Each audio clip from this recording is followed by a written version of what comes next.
Evelyn, over now to Brett Lawler Home Team Inspection Service. Evelyn says she is coughing a lot in her new home, and she's wondering if the home indoor air quality is a problem. What are the steps for improving air quality that you might suggest, Brad Lawler? Yeah, I think just to improve the air quality, she may want to start with her furnace filters.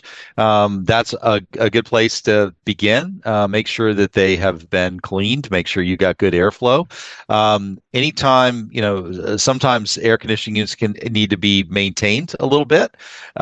People sometimes neglect that, but the HVAC technician can kind of help make sure that you're getting the fresh air exchanges that you need. So those are good places. If there are things that she's allergic to in the house, she may want to consider doing, air duct cleaning, particularly if it's a house with some age on it. There may be things that have been in the air, in the system that are bothering her.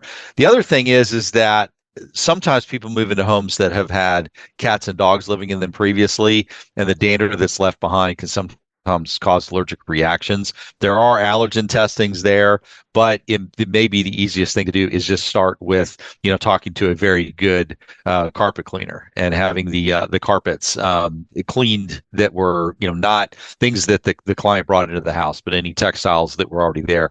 Those are all the areas where there's a lot of dust that collects. Obviously, you're looking to make sure that you don't have any water in the house. Mold, is a significant problem, an allergy problem for a lot of people. You want to make sure that the house is dry and tight, no water leaking in, because that can also create mold. If those basic things don't work, then yeah, you may have to step into an indoor air quality assessment or mold air testing or other specific types of allergen testing, just to make sure that there's not some condition that is causing those conditions to become worse, particularly the cough. That's kind of a typical allergy type symptom. I may have missed this. Did you mention get a humidifier or dehumidifier to add water into the air? You can. That's fine. You can certainly do that as part of the HVAC. So in the winter, having a little bit extra moisture in the air, if you don't have that in your HVAC system, that'll help. Summertime, dehumidifier and those, more damp spaces may also, help the client.